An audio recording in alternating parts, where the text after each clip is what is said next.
Here at Coach Parry, we've worked with hundreds of elite athletes. We love watching them train, we love watching them race, and it's easy to fall into the trap of wanting to do what elites do. But in this video, we're going to share with you the 7 things that pros do that you shouldn't do.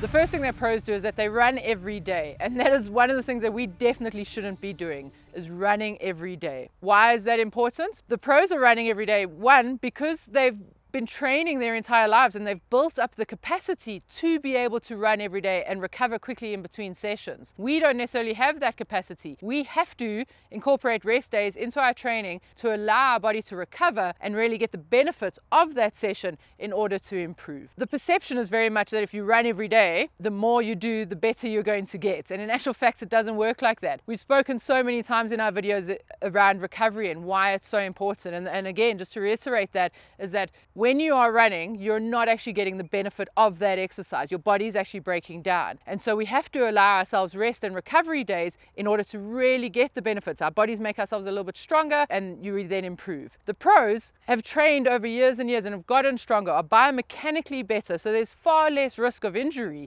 and so they can afford to run every day. Us recreational folk cannot afford to do that. We really risk the chance of a lot of injuries, of overuse injuries, and so really that is not recommended. The next thing you should not be doing is multiple training sessions in a day.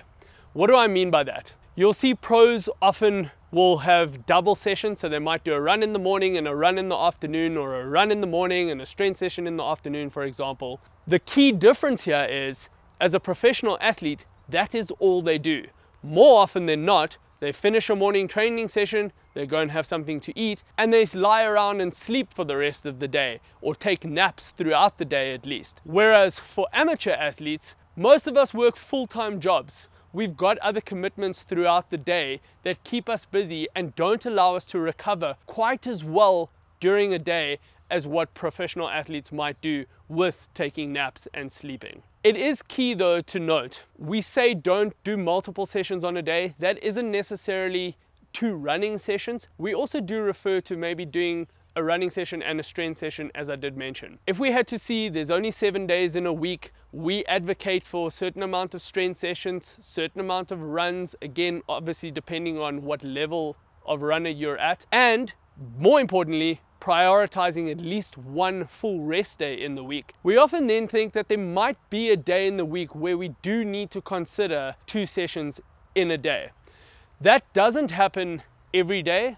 That happens once a week potentially, and if it does, we do prioritize a rest day the very next day. If you are putting a running session and a strength session in the same day, it's quite important as well to remember you don't want to be doing a strength session on the same day as doing a high intensity running session or doing a long run. Those will usually happen on a day where you're doing a shorter, easy run that you can still get away with maybe doing a strength session in that day. On the odd occasion, and again, this is not something that should be happening regularly, if something comes up, you run out of time in the day, it starts raining and you've had to cut an hour run short, for example, you can split runs. We're okay with that. We do allow for that in our programs. So instead of an hour run, you're doing 2 30-minute runs, ideally trying to split that a morning, afternoon, where you do have some time between that to get a little bit of recovery in at least. But again, that is something that is not happening on a daily basis,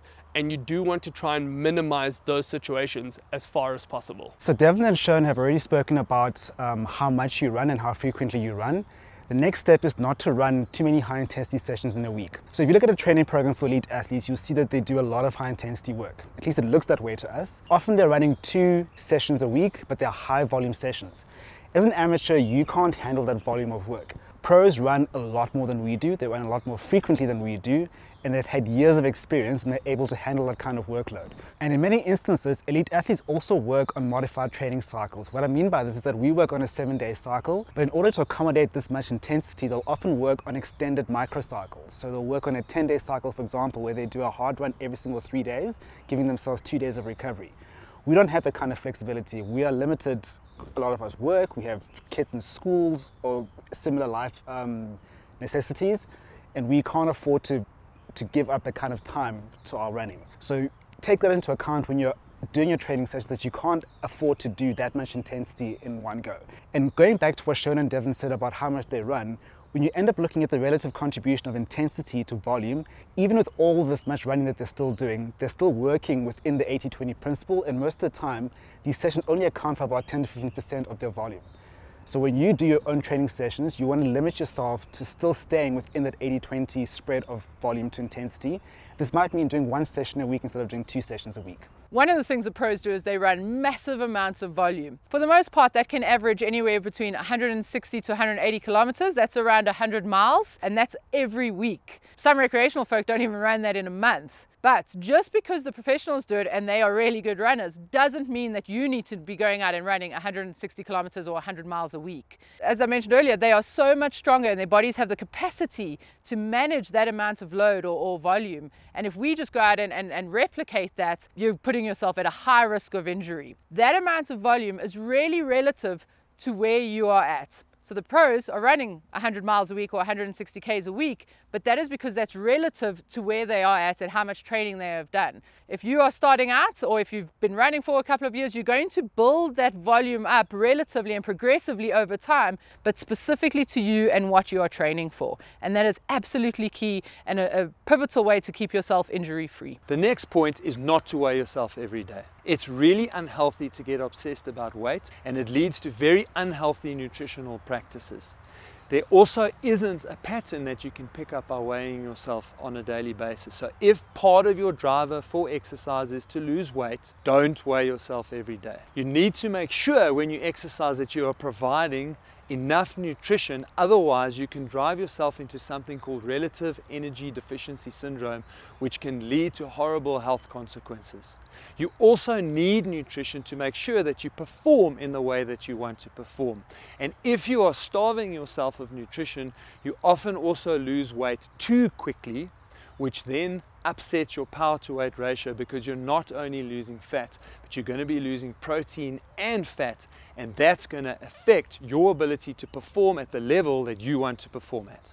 Another important factor that pros do that you really don't want to be emulating is the equipment, and more specifically, carbon-soled shoes. A big mistake I see is amateur athletes who have seen professional athletes or world record holders running in the latest technology carbon-soled shoes and think that is going to make me a better runner. They go out, they buy those shoes, and within a few weeks they're already struggling with pains and injuries from running in the wrong type of shoes. Professional athletes are better conditioned to be able to handle those carbon plate shoes. Why do I say that? Carbon plate shoes have got a lot more of a rigid sole, and there is a lot more forces that come through the shoe into your leg when you are running with each stride. Professional athletes have done a lot of strength training. They have been running for many years and generally are better conditioned to handle those sort of forces to what your average amateur athlete is. Keep in mind, and again, I'm not saying all athletes or all amateur athletes are bigger or heavier athletes, but those shoes are designed around ultra lightweight professional athletes. If you have a look at some of the professional athletes, we're talking 50 odd kgs in terms of weight, whereas most of your amateur runners are much heavier than that. So again, just the technology of the shoe, what it is designed for and who it is designed for, means we need to be steering clear of carbon plated shoes in our training in particular. If it's something that we do wean ourselves into where we might be using them for the odd shorter distance race, I'm not going to be completely against that. However, you definitely should not be training in carbon soled shoes, especially in high volume blocks. Next up is say no to drugs. I'm not saying all professional athletes take drugs, but I'm talking specifically about pharmaceutical drugs like painkillers and anti-inflammatories.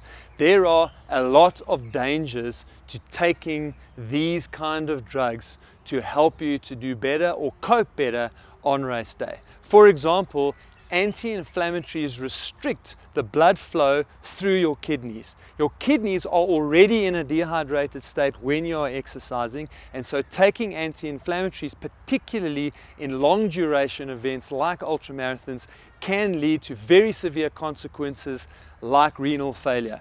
So never ever take any kind of medication unless it's been prescribed under the guidance of a medical practitioner. That being said, there's lots we can learn from pros. In fact, there are 8 things that pros do that you should do too.